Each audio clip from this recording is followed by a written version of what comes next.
PD was the name of an OG mission, and I believe it was in Genoa, Italy. It was the only instance in World War II where German army surrendered to irregular forces. So that's very important. JE is the acronym that stands for Joan Eleanor, which was a very innovative communications device invented by OSS. Mercury Eagle's one of the most heroic missions of the OSS.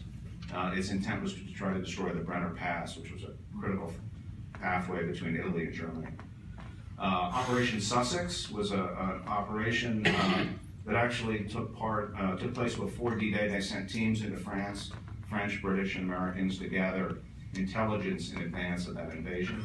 Operation DuPont, on the right there, was led by a Navy Lieutenant, Jack Taylor, who's widely regarded as the first Navy SEAL. It was a mission deep into Austria. He was actually captured and tortured at Mauthausen, but survived. Team Hugh, another element of the OSS were the Jetbirds. These were three-man teams who parachuted in primarily to France and other areas after D-Day. Team Hugh was the first team that went in on D-Day in the morning of June 6, 1944. Operation Greenup, another very heroic mission. You've all, I'm sure, familiar with Quentin Tarantino's film *Inglourious Bastards*. Well, Fred Mayer, who passed away about a year ago at age 100, was the inspiration for this mission. He was sort of referred to as the real Inglourious Bastard. He was a Jewish refugee from Nazi Germany to join the OSS and parachuted back in with two other men. Dragoman was a very successful counterintelligence operation run by the OSS's X2 component, its counterintelligence branch, which one member said the work he did was so secret even he didn't know what he was doing. Operation Halyard is widely regarded as the most successful rescue mission of World War II. They rescued 500 downed airmen from behind enemy lines. Sauerkraut was an MO, morale operations mission. Morale operations today we refer to as psychological operations. Union is another mission into France, Union 1 and Union 2. One of its members was Peter Ortiz, who's one of the most highly decorated members of the OSS. He received 2 Navy Crosses. There's a great story about him that he was at some bar in France and there were some Nazis there and they were saluting various things, and they were cursing the Marine Corps, and he couldn't figure that out. How do they even know about it? So he came back in his uniform, and at gunpoint, he made the Nazis salute FDR in the Marine Corps, and then he vanished.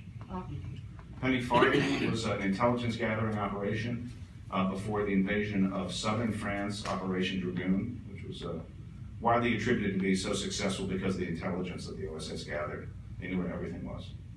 Repay was a sabotage mission into Norway that was led by Major William Colby, who went on to lead the CIA. At the end of the war, the US government was concerned that the Japanese would murder thousands of Allied prisoners of war that were being held, so they launched what were called mercy missions. Operation Cardinal was one of those mercy missions that was sent into Manchuria. George Wood, said to be the greatest US asset of the war, he was a member of the German Foreign Ministry named Fritz Kolbe. He provided us with unbelievably good intelligence. In fact, it was so good they didn't believe it was real, but it was. And then Melanie was an intelligence gathering operation in the Netherlands.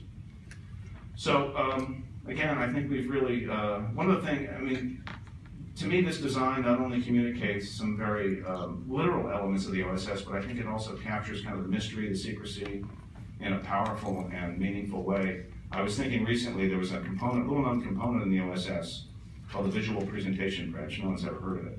But it employed some of the great architects like Eros Saarinen and Louis Kahn, graphic designers like Oliver Lundquist and Donald McLaughlin, George Holden, artists like Saul Steinberg, landscape architects like Dan Kiley, and others. And I was thinking, although they're not sort of graphically represented here, this design, in a sense, is probably a tribute to the skills that they contributed to the OSS. So.